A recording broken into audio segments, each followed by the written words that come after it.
Assalamualaikum warahmatullahi wabarakatuh. Jumpa kembali bersama saya Joko di West Progo Channel. Untuk cerita kali ini akan melanjutkan cerita Sendang Banyu Getih bagian ke-6. Sebelum cerita, jangan lupa subscribe channel ini dan nyalakan tanda notifikasi agar channel ini terus berkembang dan update cerita dari saya.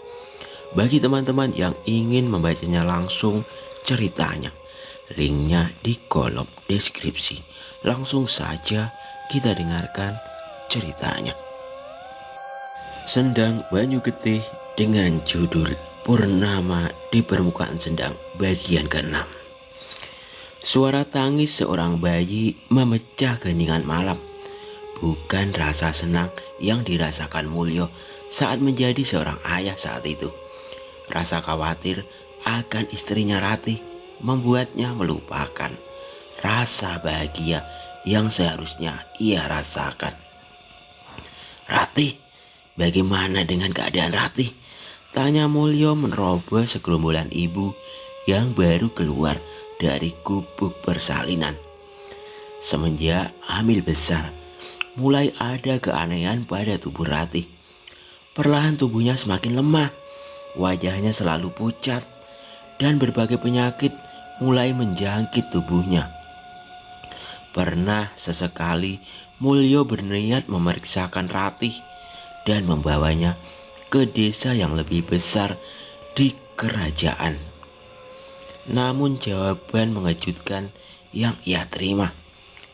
Menurut dukun kerajaan, bayi yang dikandung oleh Ratih membawa kutukan. Ratih akan semakin lemah dan bahkan mungkin saat bayi itu terlahir, itu juga akan menjadi akhir hayat Ratih. Walau begitu, Ratih bersikeras tidak ingin menggugurkan bayi di dalam kandungannya. Ia sudah menyintai bayi itu sejak pertama ia melihat senyum Mulyono ketika Mulyono mengetahui kehamilannya. Sayangnya, ucapan dukun itu kerap terjadi. Kesehatan Ratih semakin menurun. Bahkan saat akan melahirkan, tubuh Ratih semakin kurus hingga hampir tidak dapat dikenali.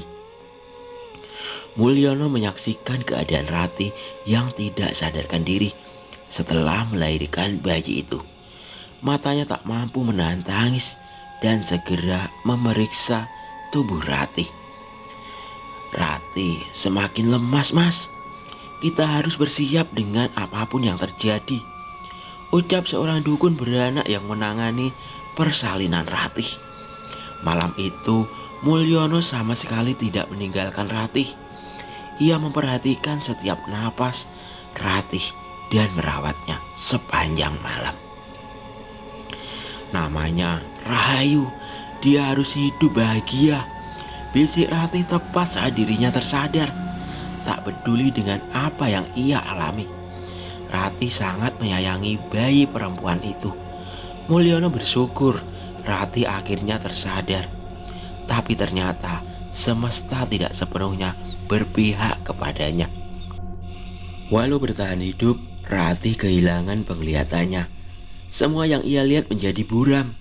Tubuhnya lemah dan tak jarang ia selalu terjatuh setiap mencoba berjalan jauh. Sedikit di dalam hati Mulyono menyalahkan Rahayu atas penderitaan yang diterima Ratih.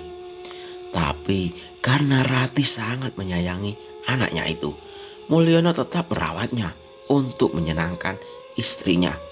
Rahayu tumbuh dengan sehat, namun sebaliknya kesehatan Ratih semakin menurun. Setiap melihat penyakit Ratih, Mulyono selalu melampiaskan kekesalannya kepada Rahayu. Mulyono mencari berbagai cara untuk menyembuhkan Ratih. Sayangnya hampir semuanya sia-sia. Hampir setiap hari Rahayu menghabiskan waktunya bersama ibunya. Walau dalam kondisi yang lemah, Ratih selalu mengajarkan tentang kehidupan pada Rahayu. "Ibu nyesel gak ngelahirin Rahayu?" Sesekali Rahayu bertanya pada ibunya. Pertanyaan itu ia tanyakan karena ia merasakan perlakuan buruk dan berbagai umpatan yang dilontarkan ayahnya setiap ayahnya kesal. "Melahirkan kamu adalah keputusan terbaik di hidup ibu," jawab Ratih. "Tapi," kata bapak, "ibu jadi seperti ini karena melahirkan Rahayu," balas Rahayu lagi. "Penyakit ibu ini juga pemberian Tuhan, Duk. Ibu menerima dengan ikhlas." Rahayu tahu ucapan ibunya itu bukan bualan semata. Hampir tidak ada keluhan yang keluar dari bibir ibunya atas penyakitnya. "Jangan marah sama bapak ya, Duk. Walau galak, dia sebenarnya sayang sama kamu," ucap Ratih. "Enggak, Bu. Bapak benci sama Rahayu. Bapak sendiri yang bilang," balas Rahayu sembari menunduk takut. "Yang bapak benci bukan kamu, tapi penyakit ibu. Suatu saat pasti kamu tahu, Duk." "Yang benar, Bu." Ratih mengangguk sembari meraba kepala Rahayu dan mengelusnya. "Jadi jangan pernah benci bapak ya," ucap Ratih yang saat itu benar-benar diingat oleh Rahayu. Umpatan, cacian, dan tingkah tidak peduli ayahnya tidak pernah Rahayu pedulikan. Perlahan ia menyadari bahwa ucapan ibunya benar adanya. Saat musim gagal panen, desa hampir kesulitan makanan. Rahayu sedih, hanya ada 2 potong singkong yang tersedia di meja makan saat itu. Padahal terakhir kali mereka makan adalah kemarin siang. Itu pun hanya sedikit. Rahayu menyuapi ibunya sembari menangis. Ia mengeluh pada ibunya tentang rasa laparnya. Tapi saat itu Ratih menanyakan satu hal yang membuat Rahayu tersadar. "Duk, bapak sudah makan?" Seketika Rahayu tersadar. Ia membawa sisa kurang dari sepotong singkong yang belum ia habiskan sembari mencari ayahnya. Ia menemukan ayahnya di pawon sembari menatap tungku yang sudah lama tidak menyala. Rahayu mendekatinya dan bertanya dengan takut. Bapak sudah makan?" tanya Rahayu. Wajah Mulyo kembali menajam saat melihat Rahayu. "Habiskan makananmu, jangan merepotkan ibumu," ucap Mulyono.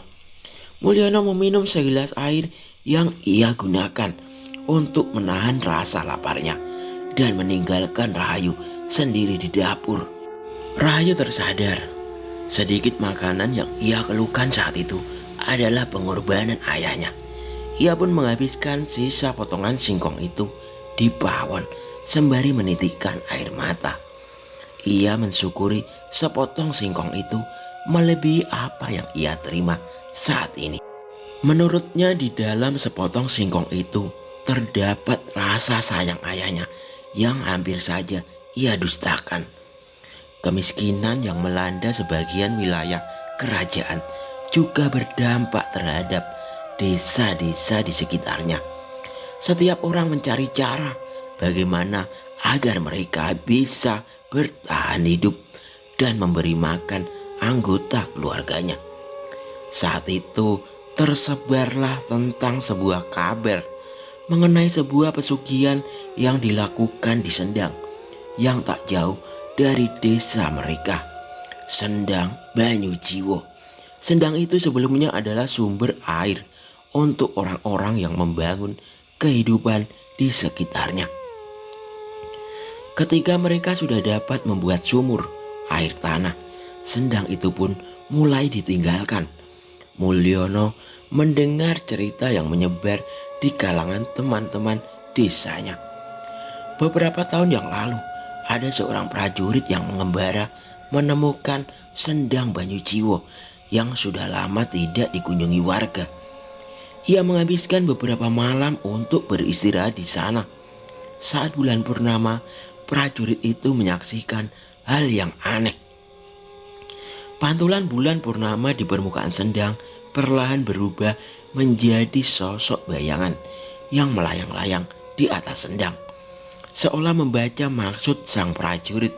Sosok itu menawarkan sebuah pertukaran. Prajurit itu mengembara atas perintah sang raja. Ia diperintahkan untuk mencari ilmu yang dapat menerjemahkan sandi yang ditinggalkan oleh leluhur kerajaan. Hebatnya, sosok yang muncul itu menyanggupi untuk memberinya ilmu itu. Namun ia menanyakan bayaran yang bisa diberikan prajurit itu. Sang prajurit menawarkan pusaka keluarganya yang diwariskan turun-temurun pada dirinya. Sebuah gelang emas dengan batu permata merah. Saat pusaka itu ia tenggelamkan di sendang, perlahan wujud itu berubah. Samar-samar ia berwujud seperti seorang wanita. Benar saja, perlahan ilmu yang ia cari seolah merasuki pikirannya. Prajurit itu mendapatkan apa yang ia cari dan kembali ke kerajaan. Kisah itu menyebar di antara beberapa orang yang berhubungan dengannya. Warga desa beberapa kali melihat pengembara melintasi desanya dan menuju ke Sendang Banyujiwo. Warga desa yang curiga pun akhirnya mengetahui tentang ritual yang mereka lakukan di Sendang. Lambat laun ada beberapa warga desa yang nasibnya berubah 180 derajat. Ada yang menjadi kaya dengan materi yang ia tidak dapat dijelaskan sumbernya. Ada yang menikahi bangsawan hingga ilmu-ilmu tidak masuk akal. Sayangnya, ternyata ada hal mengerikan di balik semua pemberian itu. Warga yang sudah terbiasa dengan kenikmatan duniawi yang mereka dapat, mereka tidak bisa berhenti melakukan pertukaran. Lambat laun diketahui bahwa tidak sedikit yang mengorbankan nyawa manusia sebagai tumbal untuk mendapatkan apa yang mereka inginkan. Akhirnya tiba waktunya di mana sendang itu tidak mengalirkan airnya lagi. Semua tumbal dan benda-benda yang tenggelam di tempat itu membuat air di sendang itu semakin menghitam.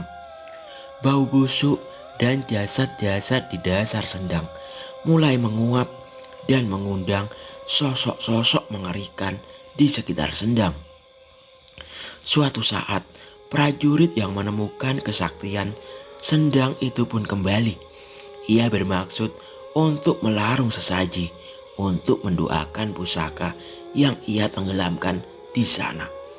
Namun ia mendapati sesuatu yang mengerikan. Sosok penunggu yang menyerupai seorang perempuan itu kini lebih terlihat mengerikan. Wanita itu berwajah pucat dengan rambut yang tidak terbentuk. Tubuhnya dipenuhi borok dan sisi aneh dengan baju kebaya yang telah terkoyak. "Apa yang terjadi?" tanya prajurit itu. Makhluk itu tertawa dan mengerikan. "Aku adalah apa yang kalian benamkan di sendang ini," ucap makhluk itu. Prajurit itu pun merasakan ada hal yang buruk dan sebagian penyebabnya adalah dirinya. Ia pun melompat ke dalam sendang yang mengerikan itu dan menemukan sisa-sisa jasad manusia dan berbagai hal yang mengerikan. Mengetahui kenyataan itu, sang prajurit melarang siapapun mendekat ke sendang lagi. Beberapa bulan lalu ada warga desa sebelah yang menemukan sendang itu dan melihat sosok seperti yang diceritakan oleh legenda itu, Mas Mulyo, ucap seorang warga. Lantas dia kembali ke sana dan menyembelih seekor kambing kendit sebagai tumbal penunggu sendang. Dan konon kekayaan yang ia miliki saat ini adalah hasil persembahan itu, jelasnya. Beberapa warga terdengar antusias dengan cerita itu. Ada yang ingin mencoba dan ada yang menolak mentah-mentah. Segala sesuatu yang didapatkan dengan jalan yang salah tidak akan berakhir baik, ucap Mulyono. "Iya sih Mas, tapi apa Mas Mulyo tidak mau mencoba? Siapa tahu dia bisa memberikan kesembuhan untuk Ratih. Lagi pula itu bukan permintaan yang jahat kan? Ucapan warga itu seketika tertancap di pikiran Mulyo. Hati kecilnya menolak, namun kesembuhan Ratih melebihi segalanya. Suatu ketika penyakit Ratih kambuh. Ia kesakitan hingga akhirnya tidak sadarkan diri. Mulyo bingung menghadapi situasi ini. Rahayu hanya bisa menangis tanpa tahu apa yang harus diperbuat. Malamnya Mulyo teringat akan keberadaan sendang keramat itu. Ia yang sudah mulai putus asa memutuskan kembali membawa satu-satunya harta yang ia miliki. Seekor kambing untuk ia korbankan pada penunggu sendang itu. Dengan bermodalkan sebatang obor, Mulyo menembus gelapnya hutan dan mencari keberadaan sendang itu. Ia menuntun kambing yang akan menjadi korbannya itu, sembari menyibakkan semak yang menutupi jalannya. Tidak ada satupun petunjuk yang menunjukkan kemana arah sendang. Tapi instingnya mengatakan bahwa ia akan menemukan tempat itu. Tepat saat melewati tengah malam, kambing yang Mulyo bawa mengembik dengan keras. Ia seperti gelisah akan sesuatu yang ada di dekatnya.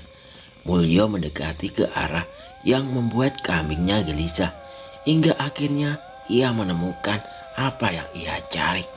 Sebuah sendang yang berbau amis dan berair hitam. Tidak ada apapun di sana selain sebuah sendang yang seolah enggan memantulkan cahaya rembulan di air pekatnya itu. Mulyo mendekat dan hanya menemukan air yang beriak oleh angin malam di hutan itu. Mulyo mulai ragu apakah buah bibir yang dia dengar benar atau nyata, atau itu hanya kabar burung yang tercipta untuk meramaikan perbincangan pagi. Saat itu tidak ada cara lain untuk mengetahuinya selain mencobanya. Cahaya api obor menjadi saksi sebuah ritual persembahan, bukan kepada Yang Maha Pencipta, melainkan kepada sosok yang bahkan tidak ia ketahui keberadaannya, benar atau hanya kisah semata. Tapi tepat saat tubuh kambing yang telah disembelih itu ia benamkan ke dalam sendang, sesuatu dari air mulai muncul. Keanehan itu membuat Mulyo takut dan mengambil jarak dari sendang itu. Ia tidak pernah merasakan ini sebelumnya.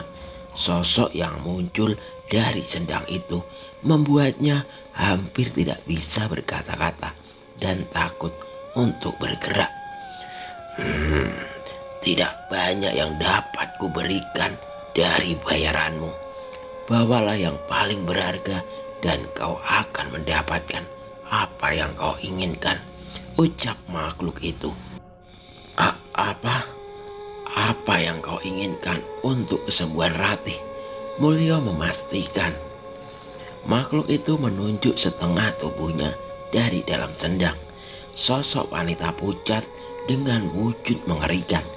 Ia menatap Mulyo yang membuat berbagai penglihatan muncul di dalam pikiran Mulyo. Tidak, teriak Mulyo yang saat mengetahui apa yang diinginkan penunggu sendang itu. Bukannya kau membencinya, maka sudah sepantasnya ia menjadi bayarannya, ucap makhluk itu. Tidak kubiarkan kau menyentuh anakku, balas Mulyo yang mulai kesal dengan niat penunggu sendang itu. Ia pun mencabut obornya dari tanah dan segera pergi meninggalkan sendang itu. Sementara sang penunggu sendang masih menatapnya sembari tersenyum. Tidak banyak bukan berarti aku tidak memberikan apa-apa. Nikmatilah balasan atas bayaran yang kau berikan, ucap makhluk itu. Mulyo hanya terhenti sejenak mendengar perkataan itu. Ia tidak sudi menoleh ke belakang dan melanjutkan niatnya untuk meninggalkan sendang. Dalam hatinya ia merasa menyesal telah mendatangi tempat itu. Ia tidak pernah menyangka bahwa sang penunggu sendang meminta Rahayu sebagai bayarannya. Dengan perasaan yang berkecambuk dan rasa lelahnya, Mulyo pun tertidur di teras rumah. Lama menghabiskan sisa malamnya dengan menahan hawa dingin yang menyelimuti tubuhnya. "Pak, bangun pak, jangan tidur di luar." Terdengar suara seseorang membangunkan Mulyo. Ia tahu itu bukan suara Rahayu, anaknya, melainkan suara Ratih, istrinya. Tapi suara itu tidak biasa. Suara Ratih terasa dekat di hadapan wajahnya. Mulyo membuka mata dan menyaksikan Ratih sedang berada di hadapannya dan menatapnya dengan wajah yang cantik. Matanya melihat dirinya dengan jelas dan kulitnya yang sehat, seolah tidak terjadi apapun dengan sebelumnya. "Bu, ibu sudah sembuh. Bagaimana bisa?" ucap Mulyo. "Ibu juga tidak tahu, Pak. Tadi pagi tiba-tiba ibu kebangun dan bisa melihat dengan jelas. Suara ngorok bapak kedengeran dari luar. Jadi ibu buru-buru keluar dan nyamperin bapak," balas Ratih sembari menahan harunya. Pagi itu menjadi pagi yang terindah yang pernah ada di kehidupan Mulyo. Ia tak henti-hentinya memeluk tubuh kurus istrinya dan menitikkan air matanya. "Ibu," seorang anak perempuan terlihat mendekati rumah dengan membawa tempayan berisi air. Ia baru saja kembali dari sumur mengambil air untuk keperluan dapur. Ratih menoleh ke arah suara yang ia sangat kenali itu.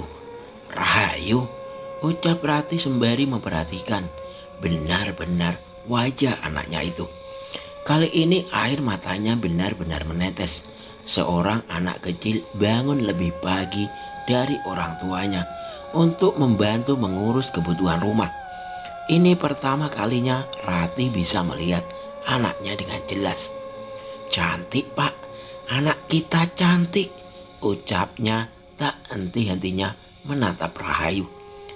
Pagi yang penuh haru itu benar-benar menjadi anugerah untuk keluarga Mulyo. Tapi di balik itu Mulyo memikirkan apa yang terjadi setelah ini. Apa yang akan menimpanya atas perbuatannya yang telah ia lakukan. Kadang mereka tidak pernah memiliki, tidak pernah tahu rasanya kehilangan. Sesuatu yang dianggap tidak akan pernah menyakiti mereka akan tercipta di saat mereka memiliki sesuatu yang berharga. Hidup Mulyo tidak pernah sebahagia ini. Ini hanyalah mimpi yang sederhana di mana istrinya Ratih bisa beraktivitas layaknya seorang ibu yang normal, dan Rahayu mendapatkan kasih sayang dari seorang ibu seutuhnya. Rahayu pun belum pernah melihat ayahnya menyambut dirinya di ladang yang tengah membawakan bekal masakan ibunya. Baru kali ini Rahayu merasakan ada seorang ibu yang mengajarkannya mengikat rambut dan berdandan. Sebuah kebahagiaan yang sederhana. Mulyo tidak meminta untuk menjadi kaya, tersohor, atau sakti mandraguna seperti impian kawan-kawannya. Ia sudah sangat bersyukur apabila ini berlangsung seumur hidupnya. "Ratih sudah sembuh, Mas Mulyo? Diobatin sama siapa?" tanya beberapa warga desa yang mengetahui kabar kesembuhan Ratih. Tidak mungkin Mulyo menjawab bahwa ia mendatangi sendang yang sedang ramai dibicarakan itu. "Enggak mas, saya nemu rempah-rempah di hutan yang ditunjukkan sama mantri di kota. Ternyata manjur," jawab Mulyo menjaga rahasianya. Ia pun tidak banyak membicarakan Ratih di hadapan teman-temannya dan selalu memilih untuk lebih lama di rumah, hanya beberapa minggu. Kebahagiaan yang Mulyo alami hanya berlangsung beberapa minggu. Sangat cepat, layaknya sebuah bunga tidur yang singgah sesaat sebelum kembali tersadar. Malam itu Mulyo merasakan bau amis seperti yang ia temui di sendang. Samar-samar ia menyadari kedatangan sang penunggu sendang di mimpinya. Perasaan takut menyelimuti dirinya, bukan atas sosok yang mendatanginya, melainkan ia khawatir penunggu sendang itu akan mengambil kembali apa yang telah ia berikan. Mulyo pun memaksakan dirinya untuk bangun dari mimpi itu. Ia segera menoleh ke arah Ratih yang tidur di sebelahnya. Dan benar, Ratih sekarat. Mulyo histeris melihat keadaan Ratih saat itu. Rahayu mendengar teriakan ayahnya, segera menghampirinya. Ia menangis meratapi kondisi ibunya yang berubah drastis. Tubuhnya kembali kurus, tubuhnya demam tinggi. Bahkan untuk bernapas saja terlihat sulit. Tak tahu harus berbuat apa, Mulyo keluar dan ingin menghampiri sendang itu sekali lagi. Rahayu sebelumnya terus menjaga ibunya dan tak henti-henti mengganti kompres yang ia harap dapat meredakan demam ibunya. "Panggil bapak, Duk. Jangan biarkan bapak pergi." Ratih berusaha sekuat tenaga untuk meminta Rahayu. "Tapi ibu sakit." "Panggil, Duk, sebelum terlambat." Melihat ibunya bersikeras, Rahayu meninggalkan rumah menyusul ayahnya. Namun ternyata ayahnya belum jauh. Ia mendapati ayahnya berdiri di antara pohon hutan dan berkomunikasi dengan sosok yang tidak bisa ia lihat dengan jelas. "Kembalikan Ratih, kumohon," pinta Mulyono pada sosok itu. Rahayu bergidik ngeri melihat sosok yang berkomunikasi dengan ayahnya itu. Ia ingin segera pergi, namun di satu sisi ia juga mengkhawatirkan ayahnya. "Kau sudah tahu apa yang harus kau lakukan untuk permintaanmu," ucap makhluk itu. "Tidak, aku tidak ingin mengorbankan anakku," tolak Mulyo. Mendengar ucapan itu, Rahayu seketika menjadi lemas. Ia tidak menyangka bahwa hanya dirinya lah yang diminta untuk menggantikan kesembuhan ibunya. "Sembuhkan Ratih, aku berikan apapun selain nyawa anakku, bahkan bila aku yang harus menanggungnya," ucap Mulyo. Rahayu tidak tahu harus berbuat apa. Ia tidak menyangka ayahnya menjaga dirinya hingga seperti itu. "Kau tahu aku bukanlah makhluk suci. Kita melakukan pertukaran. Kalau memang itu kehendakmu, kutunggu jasadmu terbenam di sendang." Makhluk penunggu sendang itu pun menghilang di dalam gelap. Tidak ada suara lain di hutan itu selain suara isak tangis Mulyo yang meratapi nasibnya. Rahayu terus menangis mengetahui kejadian itu. Ia sadar bahwa kelahirannya yang membawa petaka pada ibunya, dan saat ini dirinya yang diminta untuk menjadi bayaran kesembuhan ibunya. Namun ada satu hal yang menusuk hatinya. Rasa sayang ibunya tidak pernah habis. Walaupun ialah yang menyebabkan ibunya seperti ini, dan ayahnya bahkan rela menukarkan nyawanya alih-alih mengorbankan dirinya. Mulyo pulang dengan putus asa. Ia tidak lagi bisa melihat Ratih tersiksa lagi seperti dulu. Malam itu Mulyo tak henti-hentinya mengelus rambut Ratih yang telah tertidur dan mengecup keningnya. Air matanya menetes membayangkan rasa sakit Ratih. Ratih pun terbangun saat tetesan air mata itu jatuh di wajahnya. Ia menggenggam erat tangan Mulyo dan kembali mengingatkan bahwa ia ikhlas menerima keadaannya. "Jangan biarkan Rahayu sedih ya Pak," ucap Ratih mengingatkan suaminya itu. Mulyo mengangguk menyanggupinya, namun saat itu ia sadar bahwa ia tidak melihat Rahayu di rumahnya. Mulyo pun mencari keberadaan anaknya itu ke seluruh penjuru rumah, namun tidak ada tanda-tanda keberadaan Rahayu. Ia semakin khawatir dan mencarinya hingga keluar rumah dan masuk ke hutan. Saat mengetahui ayahnya meninggalkan rumah, Rahayu menyelinap masuk ke dalam. Ia menatap wajah ibunya yang lemah, tak berdaya dari jauh. Nyawanya seperti sudah di ujung tanduk. Ia tidak tahu berapa malam lagi ibunya akan bertahan. Hanya isak tangis yang keluar dari mulut Rahayu.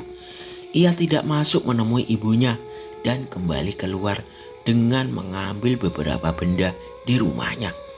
Mulyo putus asa mencari keberadaan Rahayu malam itu. Perasaannya semakin berkecambuk.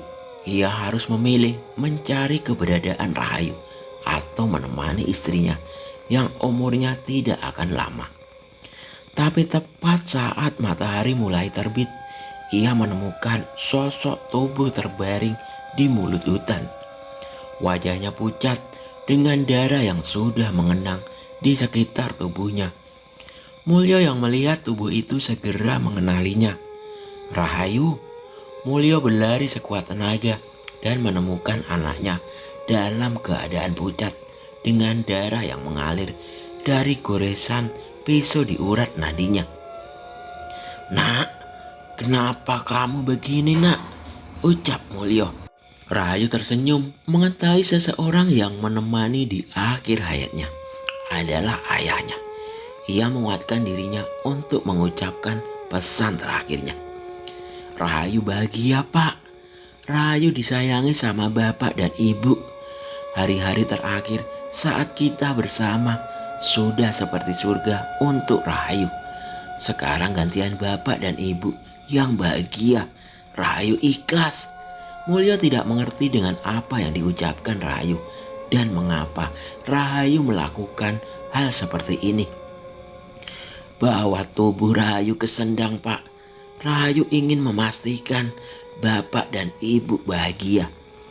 Itu adalah ucapan terakhir Rahayu sebelum akhirnya ia mengembuskan napas terakhirnya. Tangis Mulyo tidak terbendung. Ia menangis dengan memeluk erat tubuh Rahayu. "Seharusnya bapak, Duk. Seharusnya bapak, bukan kamu," ucapnya. Mulyo berjalan memasuki rimbunnya hutan yang hampir jarang sekali dijamah oleh manusia. Wajah dan pakaiannya begitu lusuh, terlihat ruam di matanya bersama bekas luka dan darah yang menjadi riasan di sekitar pipinya. Suara langkah kakinya berdampingan dengan sesuatu yang ia seret sambil tertatih. Isak tangis terdengar di setiap langkah yang ia lalui. Namun sepertinya lembaran yang sudah mengerak, sudah tidak ada lagi air mata yang bisa menetes di pipinya. Mulyo terhenti di sebuah sendang di tengah hutan. Entah dari mana sendang itu mendapatkan airnya. Namun hitamnya warna permukaan sendang itu seharusnya membuat setiap manusia menjauhinya. "Ini bayaran atas permintaanku," ucap Mulyo seolah berbicara dengan sesuatu yang ada di sendang. Tidak ada jawaban apapun selain ria air yang tercipta dari pertemuan antara angin dan permukaan air hitam itu. Walau begitu, ia percaya ada yang mendengarkan ucapannya. Ikatan tali dilepas, bungkusan kain yang sebelumnya ia bawa dengan diseret itu akhirnya bisa terbuka. Mulyo menangis sejadi-jadinya tanpa air mata. Namun sayangnya ia tidak bisa mundur lagi. Jasad seorang anak kecil perempuan terbaring di bungkusan kain itu. Tubuhnya pucat, kulitnya membiru dan mulai membengkak. Bercak darah masih terlihat di beberapa bagian kulit dan bajunya. Dengan sisa tenaganya, Mulyo menggendong jasad anak perempuan itu dan membawanya tepat di depan sendang. Ia melihat sekelilingnya, namun semuanya terlalu hening. Bahkan suara serangga pun tidak terdengar malam itu. Mulyo tak henti-hentinya menangis sembari mencelupkan seluruh tubuh anak itu hingga perlahan-lahan tenggelam ke dasar sendang. Awalnya semua hening seperti sebelumnya. Mulyo berpikir mungkin ia akan menyesali apa yang ia perbuat.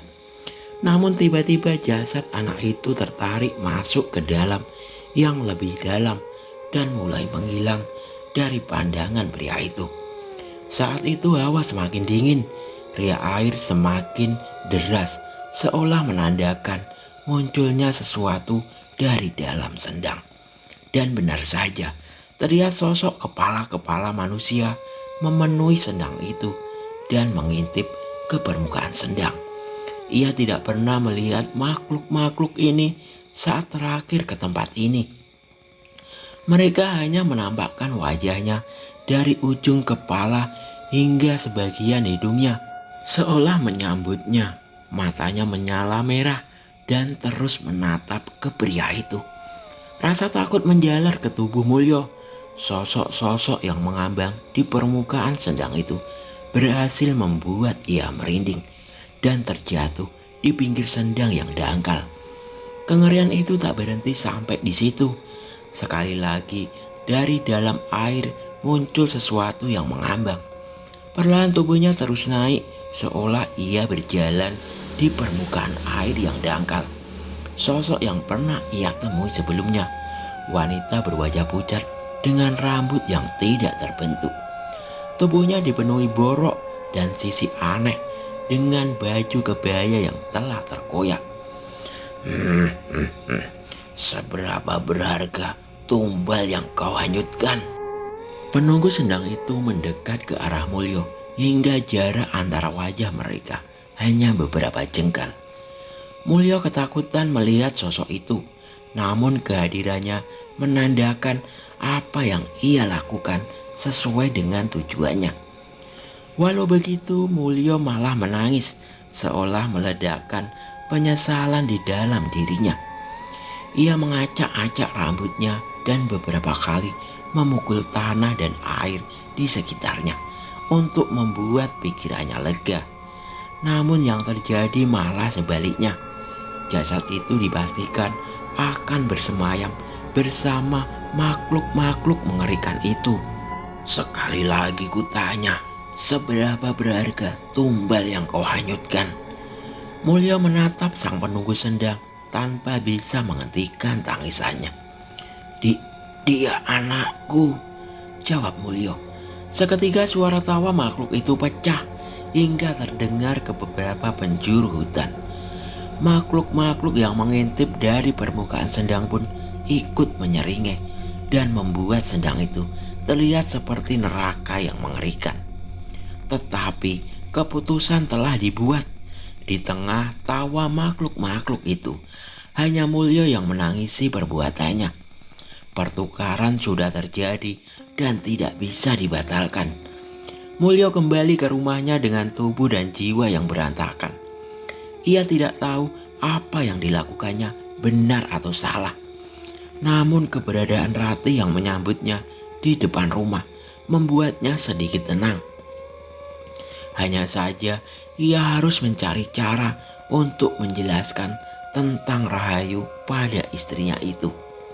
Seperti dugaan, Rati tidak berhenti bersedih saat mengetahui kepergian Rahayu.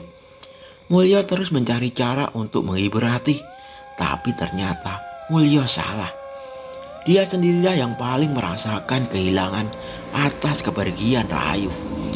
Ternyata rasa sayangnya terhadap anaknya melebihi apapun yang ada di dunia ini.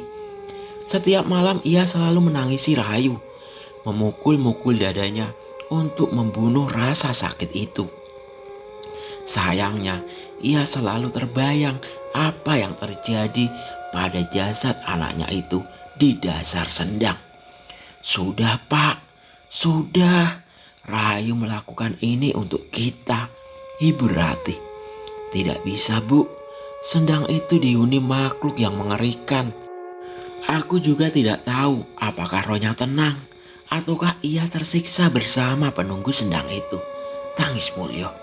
Rati tidak dapat berkata apa-apa. Ia hanya bisa memeluk Mulyo dan menghiburnya. Apalagi semua yang dirasakan oleh suaminya itu juga dirasakan olehnya. Tidak bisa Bu, saya tidak bisa membiarkan Rahayu tersiksa di dasar sendang itu. Seandainya ia sudah tiada, aku lebih tidak rela bila rohnya harus bersama makhluk-makhluk itu. Penyesalan di dalam diri Mulyo membawanya untuk meninggalkan rumah dan berlari menuju Sendang. Rati yang mengetahuinya segera mengikutinya dan berharap bisa menghalangi Mulyo untuk melakukan hal yang nekat. Sayangnya rasa penyesalan Mulyo semakin besar. Walau sudah tiada, rasa sayangnya terhadap Rahayu tidak bisa hilang. Mulyo berlari ke arah Sendang dan terjun ke dalamnya tanpa berpikir panjang. Ia menyelami air yang berbau busuk itu dan mencari tubuh anaknya yang mungkin sudah tidak terbentuk. Entah berapa kali ia menggapai permukaan untuk menarik napas dan kembali ke dasar. Rati yang menyusulnya pun gagal untuk menahannya. Sebaliknya ia malah menyaksikan kemunculan sosok penunggu Sendang yang mempertanyakan kedatangan Mulyo. Usaha Mulyo tidak sia-sia. Ia menemukan sebuah jasad yang sudah membengkak dengan luka di pergelangan tangannya. Ia segera mengangkat jasad yang sudah membusuk itu dan mengeluarkannya dari Sendang. "Apa yang kau lakukan?" tanya sosok penunggu Sendang itu. "Aku tidak sudi membiarkan anakku berada di Sendang terkutuk ini, walau hanya jasadnya," ucap Mulyo. "Kau ingin menukar istrimu untuk jasad yang sudah mati ini?" ucap makhluk itu. Mulyo menggeleng. Ia mencoba mengatur napasnya yang terengah-engah. "Aku menukarkan dengan jasadku." Mulyo pun menenggelamkan tubuhnya ke dalam Sendang. Tidak ada tanda-tanda kemunculan tubuh Mulyo setelahnya. Suara tawa makhluk penunggu Sendang terdengar begitu keras, seolah menikmati kejadian ini. Rati yang melihat hal itu segera menyusul Mulyo, namun ia dihadang oleh sang penunggu Sendang. "Pertukaran sudah terjadi. Jasad ini telah terbebas dari ikatanku," ucap penunggu Sendang. Rati menangis melihat jasad Rahayu yang begitu mengerikan setelah tenggelam berhari-hari. "Kau bisa menyelamatkanku dari kematian. Seharusnya kau bisa memulihkan jasad dan roh anakku," tantang Rati. "Dia mati sebagai pengorbanan untukku. Aku bisa mengembalikannya bila bayarannya setimpal." Rati menatap makhluk itu dengan penuh amarah. Ia sudah tahu maksud dari makhluk itu. Rati sudah bulat dengan tekadnya. Ia melewati makhluk itu dan melangkah menuju Sendang. Tanpa menunggu lama, ia melangkah menenggelamkan dirinya ke dalam Sendang menyusul suaminya. Saat itu air sudah menenggelamkan lehernya. Ia menoleh ke arah penunggu Sendang itu. "Sebaiknya kau tepati ucapanmu," ucap Rati. "Aku tidak pernah berdusta," balas makhluk itu singkat. Rati pun mengakhiri hidupnya di Sendang itu, berpelukan dengan jasad Mulyo yang ia temui masih mengambang di Sendang. Sekali lagi tawa wanita pucat penunggu Sendang itu menggema ke seluruh hutan, seolah puas dengan apa yang terjadi. Rahayu melihat semua yang terjadi terhadap kedua orang tuanya saat rohnya masih disandra oleh penunggu Sendang itu. Kini pengorbanan kedua orang tuanya membuat ia kembali menghadapi kehidupan yang sebelumnya telah ia ikhlaskan. Sayangnya kehidupan tidak lagi sama. Rohnya telah ternoda oleh Sendang terkutuk itu. Ada sosok di dalam dirinya yang ingin mengamuk, ingin membalaskan semua penderitaannya pada kehidupan ini. Namun ia selalu ingat, ia adalah makhluk yang lahir karena cinta. Ia kembali hidup karena rasa sayang kedua orang tuanya. Itu membuatnya mampu untuk terus hidup dengan baik.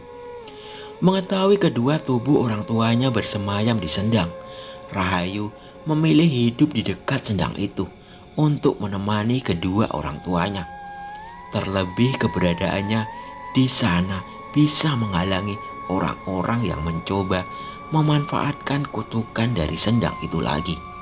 Suatu saat, prajurit yang menemukan sendang itu kembali. Namun ia tidak lagi terlihat seperti seorang prajurit. Ia datang dengan membawa beberapa pasukan, seolah ia memimpin pasukan itu. Rahayu yang sudah mulai dewasa pun menghadangnya. Ia tidak membiarkan untuk mendekat ke sendang. Namun saat prajurit itu menjelaskan tentang maksudnya, Rahayu pun menyambutnya. "Aku sudah menutup sendang ini. Bagaimana sendang ini bisa kembali ditemukan?" tanya prajurit itu.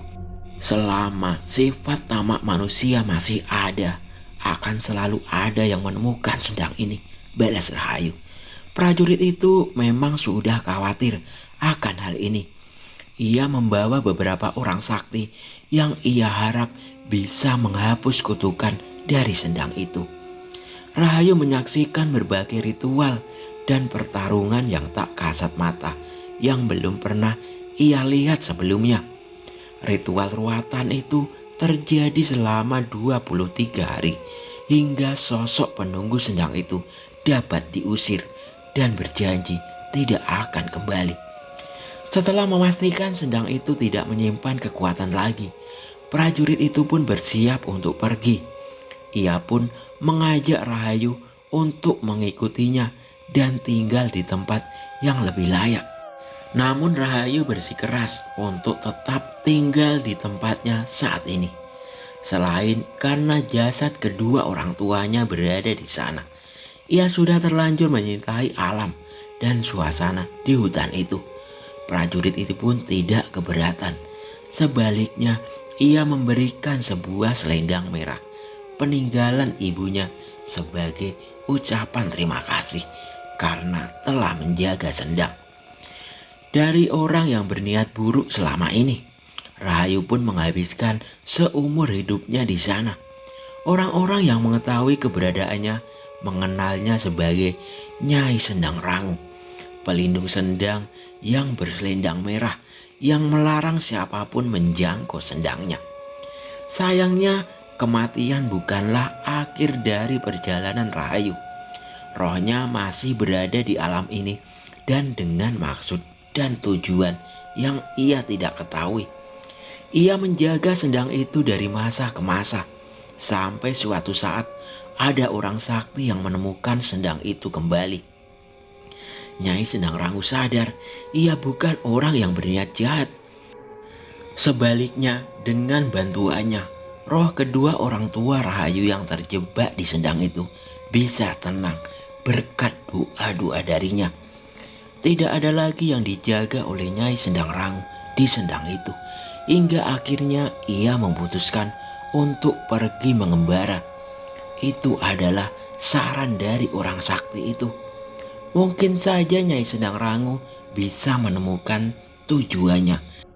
Beratus-ratus tahun Nyai Sendang Rangu menyaksikan alur kehidupan manusia.